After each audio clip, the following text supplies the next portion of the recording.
హృదయపూర్వకమైనటువంటి శుభాకాంక్షలు.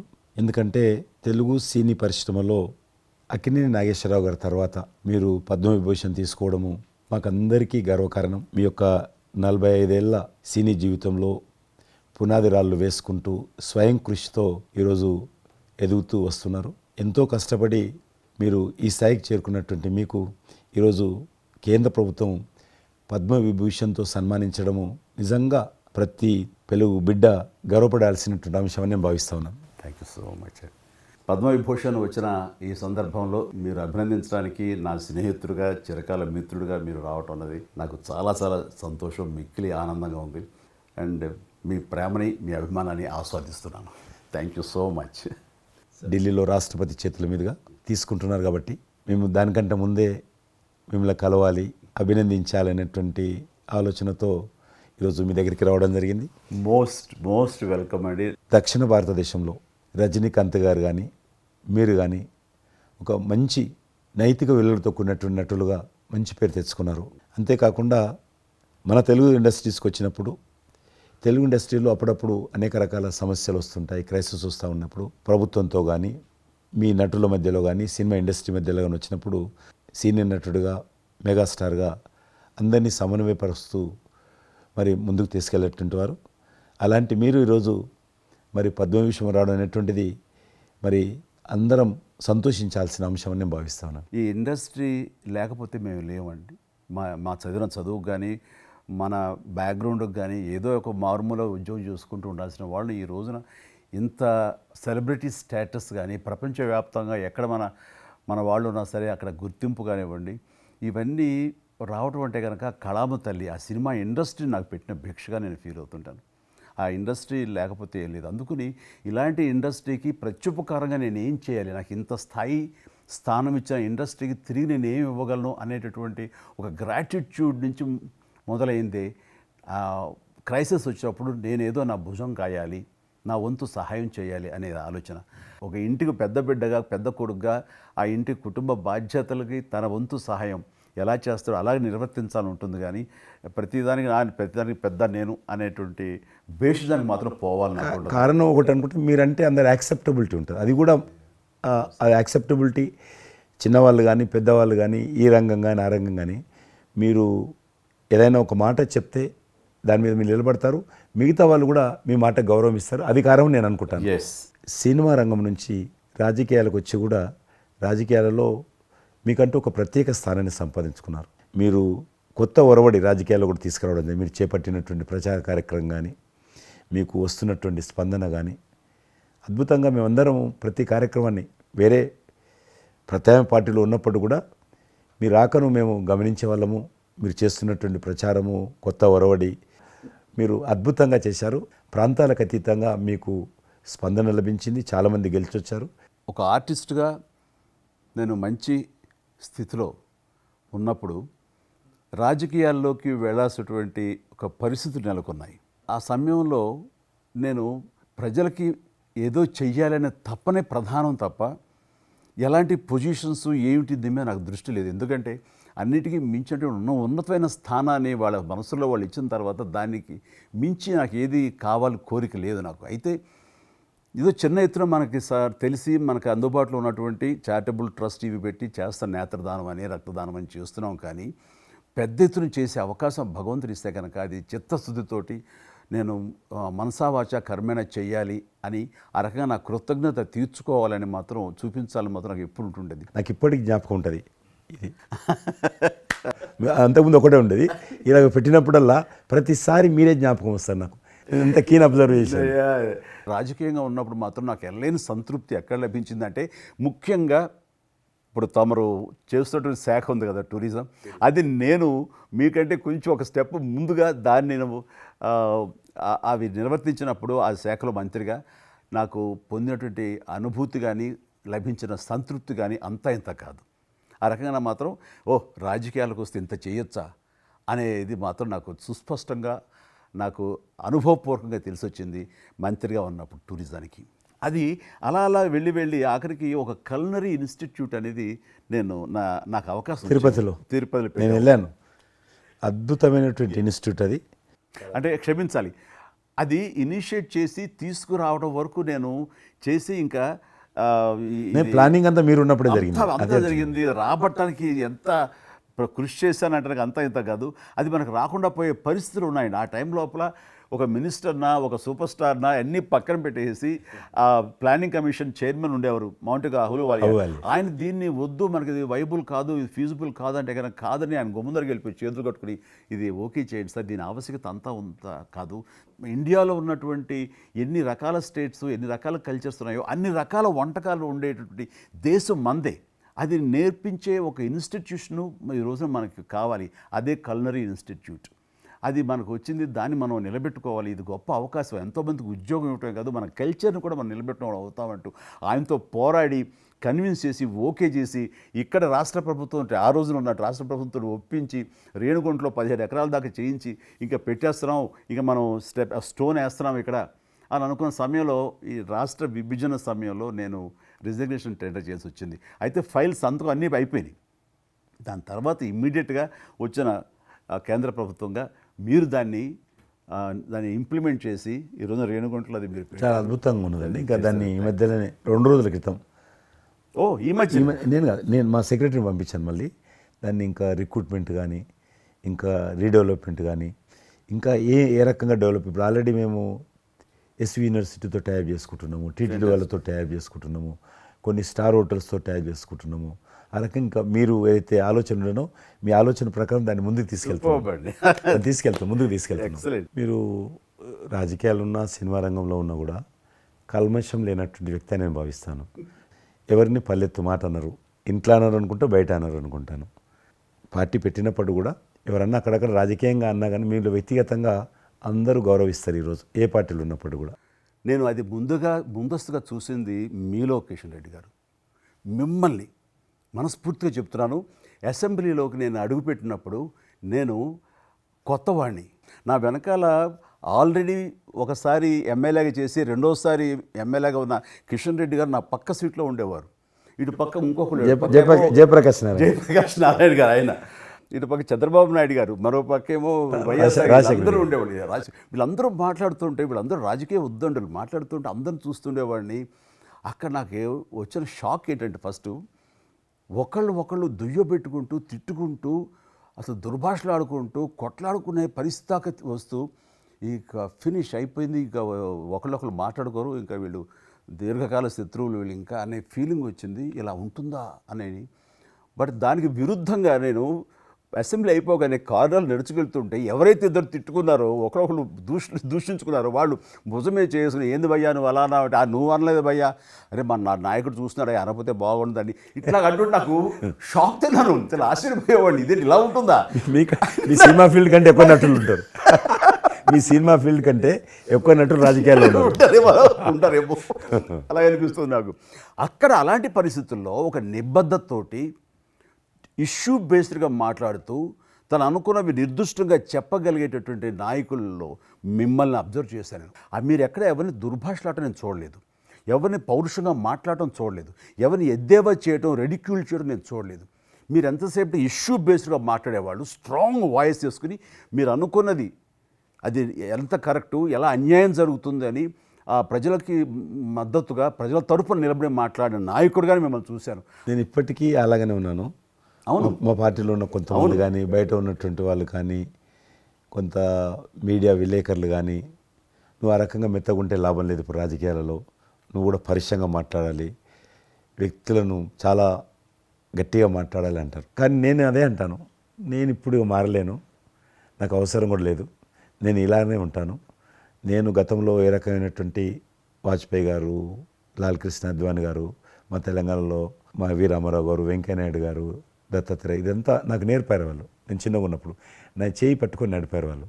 కాబట్టి నేను ఏ రోజు కూడా చిన్న పొరపాటు చేయకూడదు అనేటువంటి దాంట్లో ఉన్నాను. నేను ఎప్పుడన్నా రాస్తారోకో చేసేవాళ్ళం. రాస్తారోకే మాకు వి రామారావు గారని సిక్కిం గవర్నర్ ఉండే ఎమ్మెల్సీ, ఆయన వెంటనే ఫోన్ చేసేవాడు.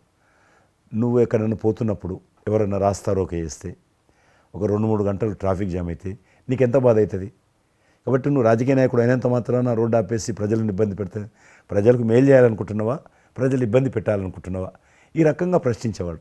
నేను ముఖ్యమంత్రులది దిష్టిబొమ్మ తగలబెడితే ముఖ్యమంత్రి తగలబెట్టొద్దు, కావాలంటే గవర్నమెంట్ తగలబెట్టు. వ్యక్తి ఆ రకం చిన్న చిన్న విషయాలు నాకు ఫ్యాంటాస్టిక్ సార్. ఈ రోజుల్లో ఎంతమంది ఇలా ఆలోచించే నాయకులు ఉన్నారు, ఎంతమంది స్టేట్స్మెన్లు ఈ రకమైన సలహా ఆ తర్వాత వచ్చే యంగ్ నాయకులకి సలహా ఇచ్చేవాళ్ళు ఉన్నారు. అవన్నీ కరువడిపోతున్నాయి. ఇవన్నీ కూడా చరిత్రలో జరిగేవంట అనే స్థితిలాగా ఉంది మీలాంటి వాళ్ళు లేకపోతే కనుక. ఈరోజు మనము స్వాతంత్రం వచ్చి 75 సంవత్సరాలైంది. ఈ 75 సంవత్సరాల్లో మనం అనేక రకాలుగా అభివృద్ధి చేసుకున్నాము, ప్రాజెక్టులు కట్టుకున్నాము, ముందుకెళ్ళాము, కొంత మెరుగైనటువంటి పరిస్థితి వచ్చింది. కానీ మన తర్వాత వచ్చినటువంటి స్వాతంత్రం వచ్చినటువంటి దేశాలు కూడా డెవలప్డ్ కంట్రీగా ఎమర్జ్ అయినాయి. మనం ఇంకా డెవలపింగ్ కంట్రీ, అభివృద్ధి చెందిన దేశంగా ఎదగలేదు. కానీ దురదృష్టం ఏంటంటే మనకు టార్గెట్ పెట్టుకోలే. ఎప్పటి లోపల మనం లక్ష్యం చేరుకుందాం అనేది ఎక్కడ కూడా పెట్టుకోలేదు. ఇంకో 75 సంవత్సరాల తర్వాత ఇట్లనే ఉన్నాం అనుకో, ఇంకో 75 సంవత్సరాల తర్వాత కూడా వెనక తిరిగి చూస్తే మనం డెవలపింగ్ కంట్రీగా ఎమర్జ్ కాము. అందుకే ఈ మధ్యలో మన కేంద్ర ప్రభుత్వము ఒక టార్గెట్ పెట్టుకుంది. ఇప్పుడు కమింగ్ 25 ఇయర్స్ ప్రపంచంలో అత్యధికమైనటువంటి యూత్ పాపులేషన్ ఇండియాలో ఉంటుంది. ఎగ్జాక్ట్లీ. కాబట్టి ఈ 25 ఇయర్స్ అమృతకాలం అంటారు దీన్ని. ఎగ్జాక్ట్లీ. ప్రధానమంత్రి కూడా అప్పుడప్పుడు అంటుంటారు ఇది అమృతకాలం. కాబట్టి ఈ 25 ఇయర్స్ మన యూత్ కానీ ప్రతి ఒక్క ఫీల్డ్ కానీ మనము ఇప్పుడు సినిమా ఫీల్డ్ అందుకు సినిమా ఫీల్డ్ 2047లో ఏ రకంగా ఉండాలి, ప్రపంచాన్ని ఏ రకంగా డామినేట్ చేయాలి, అగ్రికల్చర్ ఏ రకంగా డామినేట్ చేయాలి, ఇండస్ట్రీ ఏ రకంగా డామినేట్ చేయాలి, ఎన్జిఓస్ ఏ రకంగా పనిచేయాలి, ఆర్థిక వ్యవస్థ ఏ రకంగా ఉండాలి, ఆ రకంగా ఎవరికి వారు 140 కోట్ల మంది మనం అనుకొని 2047 లోపల 100 సంవత్సరాల స్వాతంత్ర పండుగ జరుపుకుంటాము. ఆ రోజుకు మనం అభివృద్ధి చెందిన దేశంగా ఎదగాలి. ఇంకొక మాట అంటారు ప్రధానమంత్రి గారు, అప్పుడు ఏ పార్టీ ఉంటుందో అధికారం మనకు అనవసరం. అప్పుడు ఎర్రకోట నుంచి ఏ ప్రధానమంత్రి ఏ వ్యక్తి జాతీయ పతాకం ఆవిష్కరిస్తారో మనకు సంబంధం లేదు, ఎవరైనా ప్రజలు అనుకుంటారు.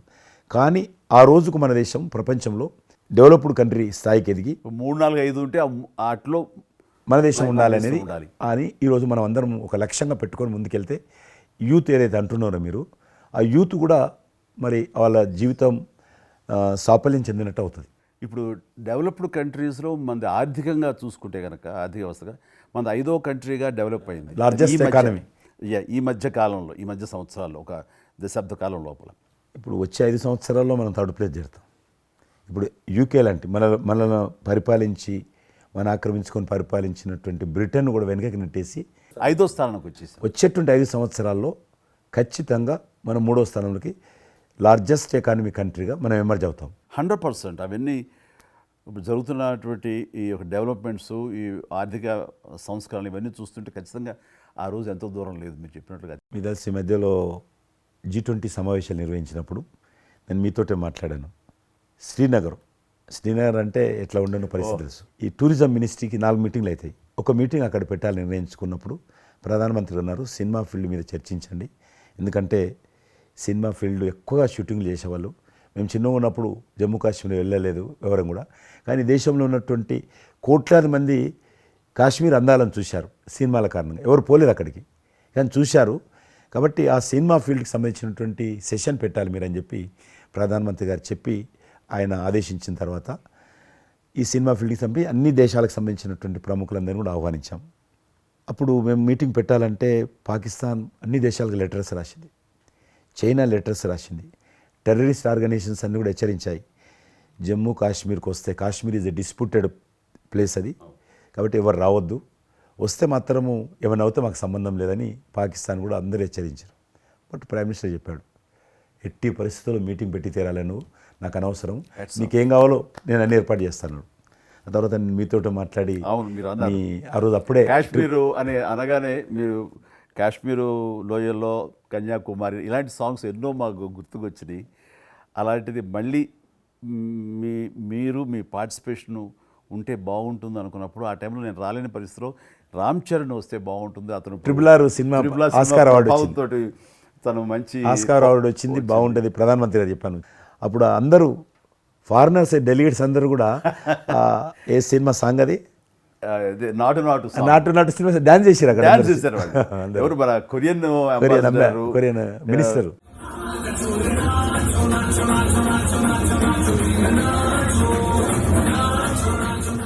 అలాగే ఇంకొక జర్మన్ అంబాసిడర్స్ చాలా మంది కింద మీరు చూసింది కొద్దిమందిని, కింద చాలా మంది చేశారు పాట పెట్టి చేసినప్పుడు. సో ఇప్పుడు మీకు మనవి చేస్తున్నాను, లాస్ట్ 2023లో ఇప్పుడు ఆ ఆర్టికల్ 370 తెలిగించిన తర్వాత 23 కానీ 22 కానీ ఆల్మోస్ట్ మోర్ దెన్ 300 పిక్చర్స్ అవి మరి ఓటీటీ సినిమాలు కావచ్చు, టీవీ సీరియల్స్ కావచ్చు, మన సినిమాలు కావచ్చు, కొన్ని బయట దేశాలకు సంబంధించినటువంటి సినిమాలు కూడా ఆల్మోస్ట్ 300 పిక్చర్స్ షూటింగ్ జరిగాయి అక్కడ లాస్ట్ 2 ఇయర్స్లో. మళ్ళీ తిరిగి మీ ప్రభావంతో ఆయన నరేంద్ర మోడీ గారి చొరవతోటి ఇలాగా G20 కల్చర్ ముఖ్యంగా టూరిజం సంబంధించి సినిమాలను ఎంకరేజ్ చేస్తూ మీరు తీసుకున్న చొరవ, అందులో రామ్ చరణ్కి మీరు ఇచ్చేటువంటి ప్రాధాన్యత ఇవన్నీ కలిపినప్పుడు ఫస్ట్ నా వైఫ్ తన ఫ్రెండ్స్ తోటి ఎక్కడికి వెళదాం ఈ హాలిడే అంటే వాళ్ళ ఫ్రెండ్స్ అందరు కలిపి కాశ్మీర్కి వెళ్ళారు. అన్నిటికీ మించి మన భారత జాతీయ జెండా ఆడుతున్నారు. మీకు తెలుసలేదు, మా పార్టీ తరఫున మాకు మురళీ మనోహర్ జోషి గారు ఉండేవారు, పార్టీ అధ్యక్షుడు అద్వానీ గారి తర్వాత. ఆయన కన్యాకుమారి నుంచి కాశ్మీర్ వరకు యాత్ర తీసాము. ఏంటో తెలుసా డిమాండ్? అక్కడ శ్రీనగర్లో జాతీయ పతాకం ఎగరడం, దానికోసం ఉద్యమం. చూడండి, ఒక జెండా ఎగరడం కోసం. ఆడికి మిలిటరీ మధ్యలో, పోలీస్ ఫైరింగ్ల మధ్యలో ఒక జెండా, మేము జమ్మూ కాశ్మీర్ కానీ ఆపేశారు మమ్మల్ని. అక్కడ నుంచి విమానం, మిలిటరీ విమానంలో తీసుకుపోయి ఆయన ఒక్కరిని అక్కడ జెండా ఎగిరినట్టు చేసి మళ్ళీ తీసుకొచ్చారు. దల్ లేక్ అని ఉంది అక్కడ, ఉన్నది కదా. మొన్న 15th ఆగస్ట్, ఇంతకుముందు 15th ఆగస్ట్ ఏదైతే మనము 70 సంవత్సరాల పండుగ జరుపుకున్నాము, 50,000 మంది అమ్మాయిలు, అబ్బాయిలు, స్కూల్ పిల్లలు అందరూ చేతులలో 3 రంగుల పతాకాలు పట్టుకొని దల్ లేక్ చుట్టూ ఊరేగింపు చేశారు. అది మార్పు. ఇంకొకటి నాకు సంతోషం ఏంటంటే, మీరు రాజకీయాలకు రాకముందే మీకంటూ ఒక ప్రత్యేక స్థానం సర్వీస్ యాక్టివిటీలు, చిరంజీవి చారిటబుల్ ట్రస్ట్ చాలా పెద్ద ఎత్తున చేయడం అనేటువంటిది నిజంగా అది చాలామందికి ఆదర్శమైంది. మిమ్మల్ని చూసిన తర్వాత చిరంజీవి గారు పెట్టిన అంత పెద్ద నటు పెట్టడం మనం చేయకూడదని వాళ్ళ స్థాయిలో పెట్టినటువంటి చాలా సంస్థలు మీ నుంచి స్ఫూర్తి తీసుకొని పెట్టారనేది నాకు తెలిసిన వాళ్ళు కూడా చాలామంది చెప్పారు. కాబట్టి అది గొప్ప విషయం. మీకు ఎందుకు వచ్చిన ఐడియా? అది ఏదైనా సరే ముందు మన మనసులో తిరిగి ప్రత్యుపకారంగా ఏదైనా చెయ్యాలి అనే భావం ఒకటి ఉంటేనండి, అవకాశాలు ఎదురుగా ఉంటాయండి మన ఎదురుగా. అలా చూసినప్పుడు ఆ టైంలో రక్తం దొరకక చనిపోయేవాళ్ళు చాలామంది ఉన్నారు. అది గర్భస్రావంతో, డెలివరీ సమయంలో, యాక్సిడెంట్ సమయంలో, కొంతమంది క్షతగాతులు, అట్లాగా లుకేమియా కానివ్వండి, క్యాన్సర్ కానివ్వండి, ఇలాంటివి తలసేమియా కానివ్వండి, ఇలాంటి చాలామంది ఉన్నారు. ఇంతమంది జనాభా ఉన్న ఈ దేశంలో రక్తం ఇచ్చేవాళ్ళు లేకుండా పోయారు. ఎందుకంటే రక్తం అనేది ల్యాబుల్లో తయారు చేసేది కాదు, ఒక మనిషి మరొక మనిషికి దానం ఇస్తేనే జరిగేది. సో ఆ మాత్రం ఆల్టర్నేటివ్ లేదు, లేదు, ప్రత్యామ్నాయం లేదు. సో ఇది కేవలం మంచి మనసుతోటి ఉండేవాళ్ళు ఇచ్చేదే. వాళ్ళని మోటివేట్ చేయాలంటూ నేను ఏం చేస్తానంటే, నా ఫ్యాన్స్ని ఫస్ట్ మోటివేట్ చేద్దామని దీని ఆవశ్యకత చెప్పడం కోసంగా షార్ట్ ఫిల్మ్స్ కానివ్వండి, ఎక్కడ పెడితే అక్కడ నేను ఇవ్వటం మొదలుపెట్టేసరికి ఈ రోజున రక్తం ఇవ్వటం కోసంగా ముమ్మరంగా ముందుకు రాగలుగుతున్నారు అంటే దాన్ని ఇనిషియేట్ చేసింది, దానికి ముందస్తుగా దాన్ని మోటివేట్ చేసింది నేను అని చెప్పుకోవడానికి నాకు గొప్ప విషయం అండి. కానీ మీరు ఒక ఉద్యమంలాగా తయారు చేశారు దాన్ని, ఒక మూమెంట్ లాగా తయారు చేసి మిషన్కి hats off to my fans and motivate అయిన ధర్మాత్ములు, మంచి మనసు ఉన్న వాళ్ళు ఎంతోమంది ముందుకు వచ్చారు. వాళ్ళందరికీ కూడా ఈ సందర్భంగా చేతులెత్తి నమస్కరిస్తాను. ఇక్కడ మీ గురించి నేను ఇంకోటి విన్నాను, మీరు ఏదైతే నా సేవా కార్యక్రమాల గురించి మీరు ప్రస్తావించారో అదే సమయంలో నేను కోవిడ్లో కూడా నేను కొంచెం యాక్టివ్గా ఉండి మా కార్మికులకి సంబంధించి 3 నెలల పాటు 4 నెలల పాటు నా మిత్రుల సహకారంతో నేను కొంత అమౌంట్ తోటి సినిమా ఫీల్డ్లో పనిచేస్తున్నటువంటి బాయ్, దాదాపు ఆఫీస్ బాయ్ నుంచి మొదలు పెడితే టెక్నీషియన్స్ వరకు కూడా మీరు చాలా పెద్ద ఎత్తున చాలా మందికి నేను గ్రాసరీస్ ఇవ్వగలిగాను, వాళ్ళకి బయటికి రాని పరిస్థితిలో. బట్ అదే పరిస్థితిలో మీరు దేశవ్యాప్తంగా, మీరు ముఖ్యం ఇక్కడ మన రాష్ట్రానికి సంబంధించి తెలంగాణలో మీరు ఫ్రంట్ లైన్లో ఉండి ప్రతి వాళ్ళని పరామర్శిస్తూ, ప్రతి హాస్పిటల్కి వెళుతూ, ఎవరైతే ఆ రోజున ఫ్రంట్ లైన్ హీరోస్ ఉన్నారో వాళ్ళందరినీ పరామర్శిస్తూ మీరు అద్భుతంగా పెద్ద ఎత్తున చేశారు. అదే కాకుండా మన ఇండియా లెవెల్లో మీరు corona command control room, corona command control room మీకు మీ ఆధ్వర్యంలో జరిగింది. అప్పుడు మీరు చేసిన సేవల గురించి దేశం ప్రస్తావించారు. అంటే అప్పుడు నోడల్ మినిస్ట్రీ, హోమ్ మినిస్ట్రీ ఉండింది. ఏమైనా డైరెక్షన్స్ దేశానికి ఇవ్వాలన్నా, రాష్ట్ర ప్రభుత్వాలకు ఇవ్వాలన్నా, లాక్డౌన్ ఎక్కడ పెట్టాలి, ఎక్కడ పెట్టకూడదు, ఎప్పుడు పెట్టాలా, లాక్డౌన్లో ఏ స్థాయికి వెళ్ళాలా, అన్నీ కూడా హోమ్ మినిస్ట్రీ ఇచ్చేది. నేను అప్పుడు హోమ్ మినిస్ట్రీలో ఉన్నాను. ప్రజలకు రోజువారీ అవసరమైనటువంటి 24 మినిస్ట్రీస్, 3 జాయింట్ సెక్రటరీస్ ఒక్కొక్క మినిస్ట్రీ నుంచి 8 గంటల చొప్పున హోల్ నైట్ టు డే 24/7 ఆ బ్యాచ్ కరోనా కంట్రోల్ రూమ్లో కూర్చోవాలి. ఆ రకం కూర్చున్నప్పుడు దానికి యాజ్ ఎ మినిస్టర్గా నన్ను ఇన్ఛార్జ్ పెట్టారు ప్రధానమంత్రి గారు, అమిత్ షా గారు. చాలా అద్భుతంగా నేను కూడా ఆల్మోస్ట్ 1.5 మంత్ ఆఫీసులోనే పడుకున్నాను. మిలిటరీ విమానాలలో ఆక్సిజన్ పంపించాను, మీకు తెలుసు. మిలిటరీ విమానాలు చాలా ఒక విమానం ఢిల్లీ నుంచి ఆక్సిజన్ తీసుకొని వస్తే గ్రీన్ ఛానల్ ద్వారా హైదరాబాద్ సికింద్రాబాద్ స్టేషన్ వచ్చేంత వరకు కూడా ఎక్కడ ఆగకపోయేది. అంత నెట్వర్క్ గ్రీన్ ఛానల్ అంటారు. ఆ రకంగా విమానాల ద్వారా నేను గాంధీ హాస్పిటల్కి ఆల్మోస్ట్ 12 సార్లు పోయాను లోపలికి. ఎవరైతే వెంటిలేటర్ మీద పేషెంట్స్ ఉంటారో, నేను బుక్ ఒకటి ప్రింట్ చేశాను. వెంటిలేటర్ మీద పేషెంట్ దగ్గరికి వెళ్ళి దగ్గరగా మాట్లాడాను. దేవుడి మీద భారం ఇచ్చి తిరిగాను. ఆ రకంగా ఎందుకు వెళ్ళానంటే ఏదో పబ్లిసిటీ కోసం కాదు. డాక్టర్లు పనిచేస్తున్నారు, ఆడ నర్సులు పనిచేస్తున్నారు, మోరల్ సపోర్ట్ ఇవ్వడం కోసం. ఆడ శానిటేషన్ సిబ్బంది పనిచేస్తారు, క్లీన్ చేయడం. వాళ్ళు పనిచేస్తున్నప్పుడు మనం వాళ్ళని గాలికి వదిలేసి మీరు పని చేయండి, మేము రాజకీయ నాయకులము, మేము ఇళ్ళల్లో ఉంటాము, మేము రాము అని కూడా దాన్ని బట్టి నేను లోకల్గా ప్రజాప్రతినిధిని, ఎంపీని అని చెప్పి మా ఇంట్లో భయపడుతున్నా, అందరూ భయపడుతున్నా. ప్రెస్ వాళ్ళందరూ వచ్చేవాళ్ళు. ప్రెస్ వాళ్ళందరినీ గేట్ కాడ, బయట మెయిన్ గేట్ కాడ ఆపాడు. ఇక నేను పోయేవాడిని, మొత్తం చూసేవాడిని. ఆ సూపరింటెండెంట్ కూడా నాతో పాటు లోపలికి వచ్చేవాడు ధైర్యం చేసి నేను వెళ్ళినప్పుడు. ఆ రకంగా పూజారులు ఉంటారు దేవాలయాలలో. పూజారులు కూడా చాలా పేదవాళ్ళు ఉంటారు, మీకు తెలుసు. వాళ్ళకు దేవాలయాన్ని క్లోజ్ అయినాయి కదా, ఆ టైంలో పూజారులు అందరికీ గ్రాసరీస్ పంపించడము, మీలాంటి వాళ్ళ దగ్గర, పెద్దవాళ్ళ దగ్గర సాయం తీసుకొని మా కార్యకర్తలకు పంపించడము, పోలీస్ స్టేషన్లో పోలీసుకు పంపించడము, హోంగార్డ్స్ పంపించడము. ఈ రకంగా నేను కూడా కొద్దిగా గొప్ప చేశాను. ఇక్కడ మా వాళ్ళతోటి కలిసి నా కాన్స్టిట్యున్సీ చూసి, ఈవెన్ నా పార్టీలో ఉన్నటువంటి, నాకు పనిచేసినటువంటి పేద కుటుంబాల కార్యకర్తలకు కూడా గ్రాసరీస్ పంపించాను నేను. ఆ రకంగా కూడా వర్కౌట్ చేశాను. మీ కుటుంబంలో కూడా చాలామంది మీకు బంధువులు సినిమాలు వచ్చారు. అందులో ఇద్దరు ప్రముఖంగా, మీ అబ్బాయి చరణ్ గారు కావచ్చు, మీ సోదరుడు పవన్ కళ్యాణ్ గారు కావచ్చు. వాళ్ళిద్దరిట్లో మీకు నచ్చిన సినిమా ఏముంటుంది? పవన్ కళ్యాణ్ సినిమాల్లో నాకు తొలి ప్రేమ ఒకటి చాలా ఇష్టం, బద్రీ ఇష్టం, అలాగే జల్సా అనే ఇంకో సినిమా, అత్తారింటికి దారేదైతే చాలా నేను చూశాను అది. అవి తను చేసినవి సినిమాలైనా అన్నీ కూడాను అద్భుతమైన సినిమాలే, 1-2 తప్ప. అండ్ చరణ్ రెండో సినిమా మగధీర నభూత నా భవిష్యత్. మీరు అసెంబ్లీలో నాకు వచ్చి చెప్పారు, ఏది మగధీర రిలీజ్ అయిన రోజు ఉన్నారు మీరు, జ్ఞాపకం ఉందో లేదు మీకు? కరెక్టే కదా, మీరు షేర్ చేశారు. చాలా బాగా నడుస్తుంది మా అబ్బాయిది, మంచి అదే టైంలో మీరు అసెంబ్లీలో కూడా చెప్పారు మాకు, మామూలుగా మాట్లాడుతున్నారు, మగధీర చాలా అద్భుతంగా వచ్చింది చిరంజీవి అని. మీరు ఎంత సంతోషపడిపోయారో. మీకు రాజకీయంగా మీ తదనంతరం లేదా మీతో పాటు మీ బంధుగణంలో కానీ, మీ బంధువులో కానీ, మీరు ఎంకరేజ్ చేసిన మీ శిష్య వర్గంలో కానీ ఎవరైనా ఉన్నారా? అంటే నేను మా కుటుంబం నుంచి ఎవరిని ప్రోత్సహించలేను. ఎవరన్నా ఇష్టం ఉంటే వాళ్ళు రావాలి ఫ్యూచర్లో, నేను ప్రోత్సహించలే ఎవరిని కూడా. నాకు పార్టీలో గ్రూప్ అంటూ లేదు. అందరూ పార్టీ కార్యకర్తలందరూ నా గ్రూపే, పార్టీయే నా జెండా. ఆ రకంగా నేను ఎవరిని వ్యక్తిగతంగా నా మనిషిని ప్రోత్సహించుకోవడము, లేకపోతే మా కుటుంబ సభ్యులను ప్రోత్సహించడం అనేటువంటిది, ఎవరైనా రాజకీయాలు అంటే వాళ్ళ స్వేచ్ఛ, మనం బలవంతంగా తీసుకొచ్చి నిలబెట్టాలనేది నేను జనరల్ కూడా అనుకోలేదు ఇప్పటివరకు అయితే. ఈ ఫ్యూచర్ ఏమైతే చెప్పలేను ఇప్పటికైతే. మీరు ఒక గ్రూపు, నా కార్యకర్తలు నా గ్రూప్ అని మీరు అంటే నాకు ఒక విజువల్, ఒక ఫోటోగ్రాఫ్ గుర్తుకొస్తుంది. మీరు వైట్ హౌస్ ముందు మీరు కొంతమంది కార్యకర్తలు అలా ఉన్నారు, కానీ వాళ్ళు నిశ్చితంగా చూస్తే నరేంద్ర మోడీ గారు ఉన్నారు ఆ టైం లోపల. మీకు అప్పటి నుంచి కూడా నరేంద్ర మోడీ గారితో సత్సంబంధాలు ఉండేవా? అద్వానీ గారు ప్రెసిడెంట్ ఉన్నప్పుడు 1994లో నేను అప్పుడు యూత్ వింగ్లో పనిచేస్తున్నాను. American council of young political leaders, అది యుఎస్ గవర్నమెంట్ ఏజెన్సీ.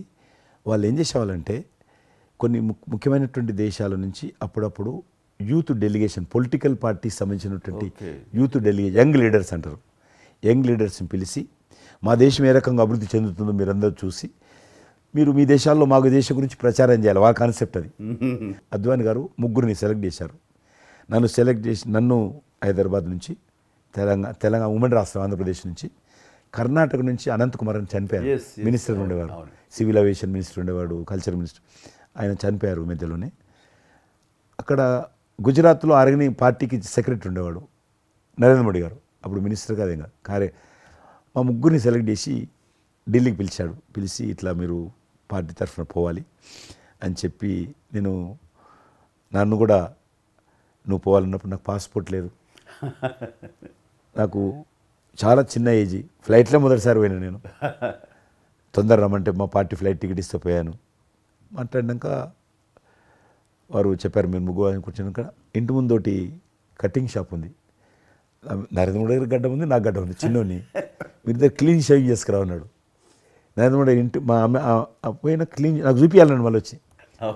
మళ్ళీ పోయి క్లీన్ షేవింగ్ చేసుకుని నరేంద్ర మోడీ గారు మేము ఇద్దరం, ఎందుకనంటే అయినా మీరు పార్టీ రిప్రజెంట్ చేయడం లేదు, మీరు ఇండియాని రిప్రజెంట్ చేస్తున్నారు, టైంకి రావాలా, టైం పోవాలని చెప్పి మమ్మల్ని పంపించిన తర్వాత నరేంద్ర మోడీ గారు మీరు చూడండి ఆ ఫోటోలో ఆయన సంఖ్య ఒక బ్యాగ్ ఉంటుంది. ఆ బ్యాగులో పుస్తకము పెన్ ఉంటుంది.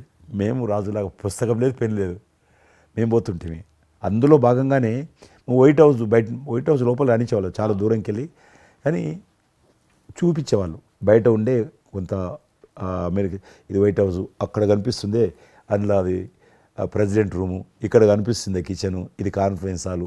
బయట నుంచి అందరు చెప్పేటోళ్ళు చాలామంది ఉండేవాళ్ళు. అదే నేను చూసి గైడర్స్ టూరిస్ట్ గైడ్స్ ఉంటారు కదా, వాళ్ళు చాలామంది అక్కడ పోతే చెప్పేవాళ్ళు.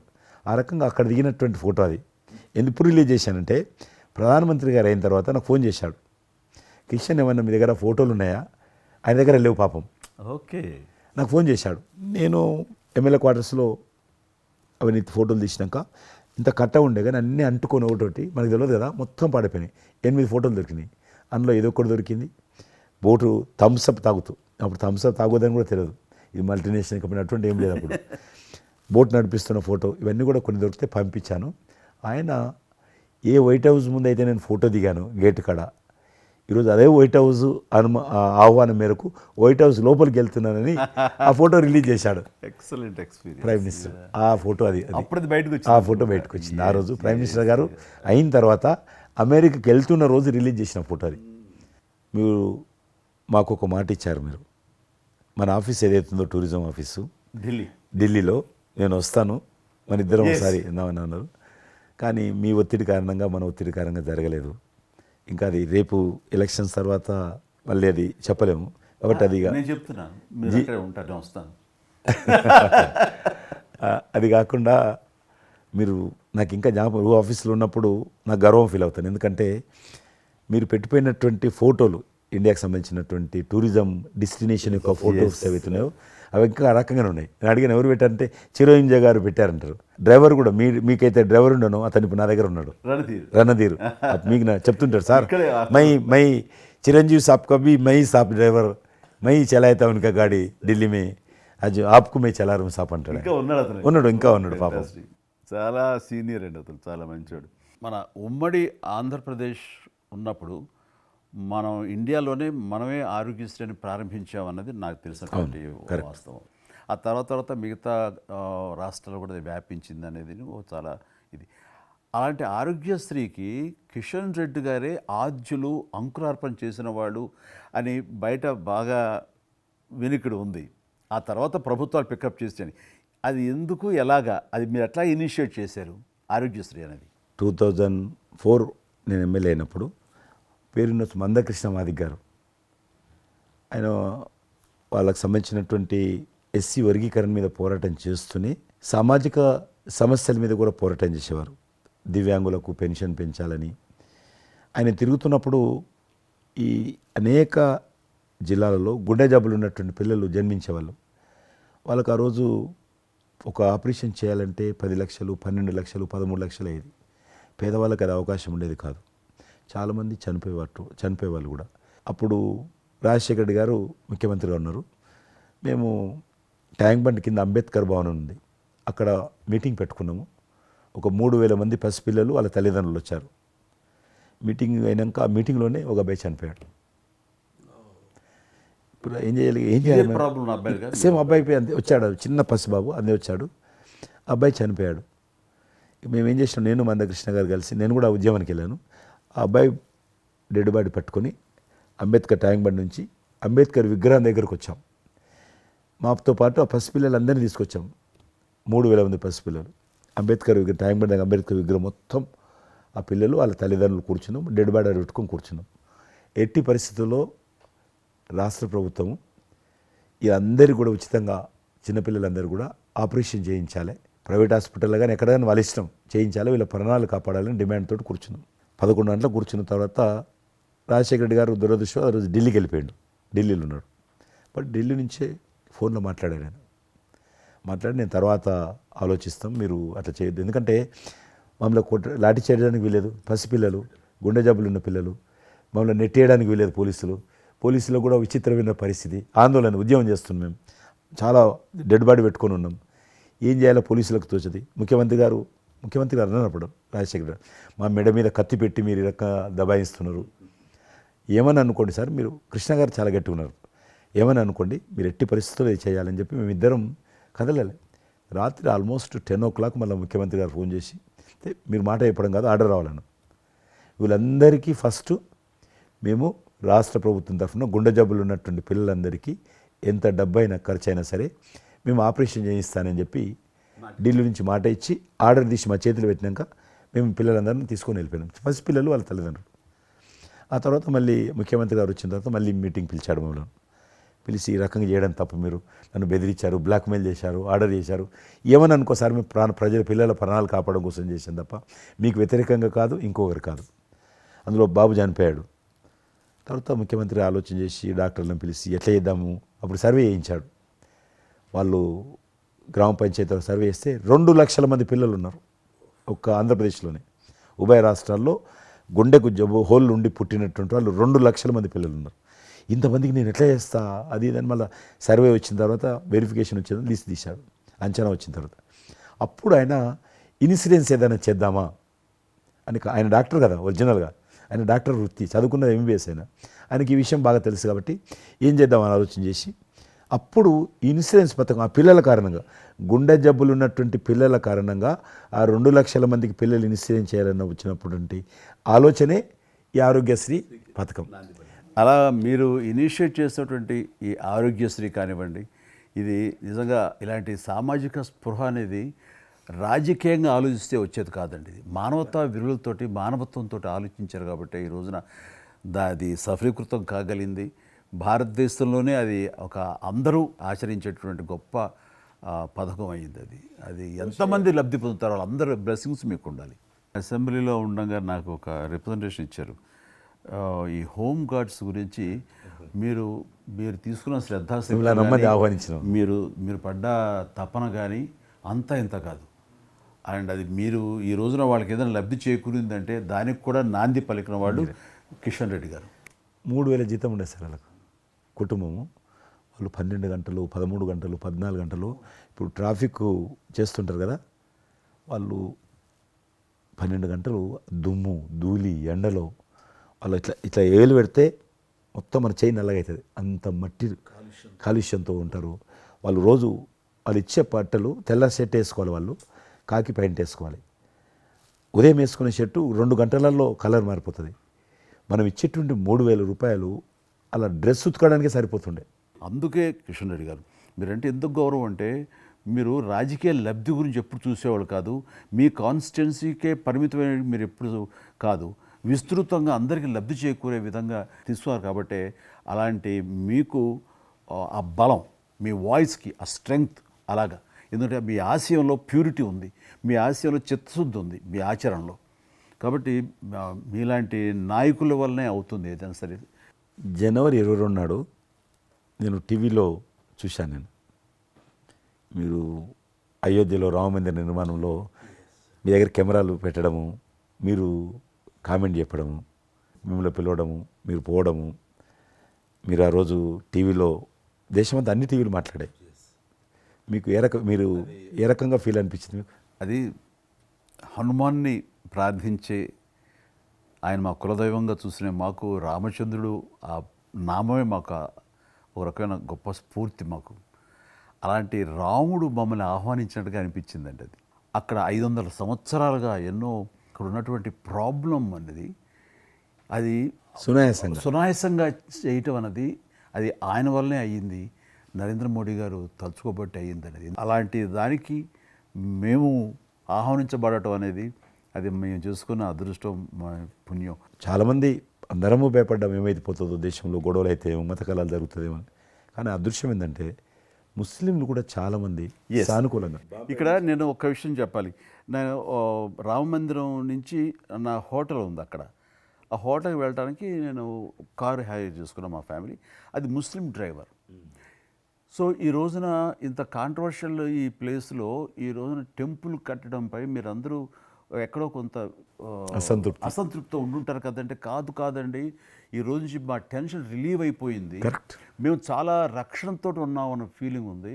ఎంత హిందూ కాన్వర్జేషన్ అండి. ఇక్కడ 144 సెక్షన్ ప్రివేల్ అవుతూ ఏ రోజున ఏం గొడవలు జరుగుతాయి, ఎక్కడి నుంచి ఏ ఘర్షణలు జరుగుతాయి, స్కూల్కి వెళ్ళి మా బిడ్డలు వస్తారా వెళ్తారా అనే టెన్షన్లో ఉండేవాళ్ళం మేమంతా. అండ్ అలాంటి ఘర్షణలో వాళ్ళు ముస్లిమ్సా లేకపోతే హిందూస్ అని ఏం చూడరు కదండి, ఎవరు అందరూ సఫరర్సే. అలాంటి పరిస్థితులు ఇప్పుడు నెలకొన్న సమయంలో ఎలాంటి గొడవలు లేకుండా ముందు ఒక నిర్ణయం తీసేసుకున్నారు. ఎస్, రామ మందిరం వెల్ కట్టేసారు, అయిపోయింది. ఇక్కడి నుంచి లిఫ్ట్ చేసేసారు 144 సెక్షన్, ఇంకేం లేదు, అన్నీ సజావుగా సాగిపోతాయంటే మాకు సెక్యూర్డ్ ఫీలింగ్ వచ్చింది, మా బిడ్డలకు రక్షణగా ఉంది, మాకు ఇంకేమీ కాదన్న భరోసా వచ్చింది మాకు. వీఆర్ సో హ్యాపీ అని ఒక ముస్లిం సోదరుడు అన్నారు. ఇప్పుడు అదే మీరు ప్రస్తావిస్తున్నారు. ఇప్పుడు చాలామంది ముస్లిమ్స్ వెళ్తున్నారు చూడడానికి, దర్శనం చేసుకోవడానికి.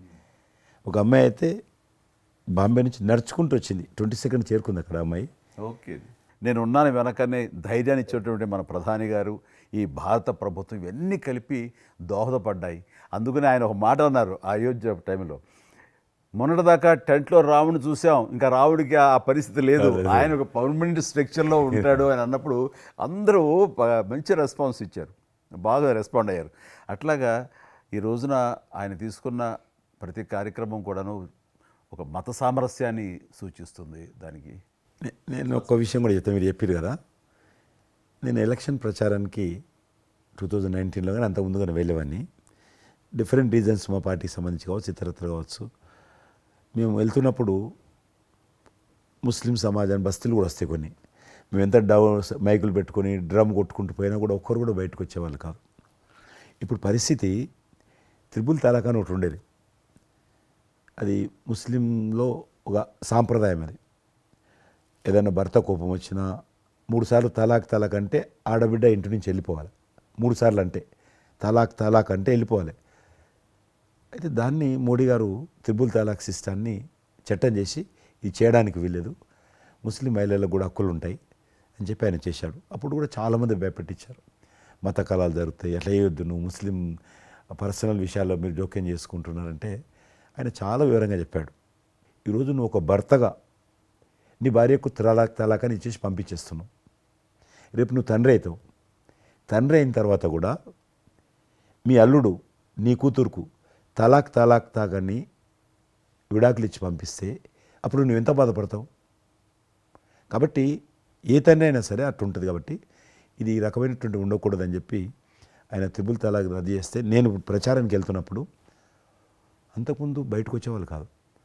ఉదాహరణకు నేను ఇట్లా పోతున్నాను అనుకోని, రోడ్డు రథం మీద నేను పోతుంటే ఇటు సైడ్ నుంచి ఒక ముస్లిం అలా భార్యను కూర్చుని పెట్టుకొని మోటార్ సైకిల్ మీద నడుపుకుంటూ వచ్చేవాడు.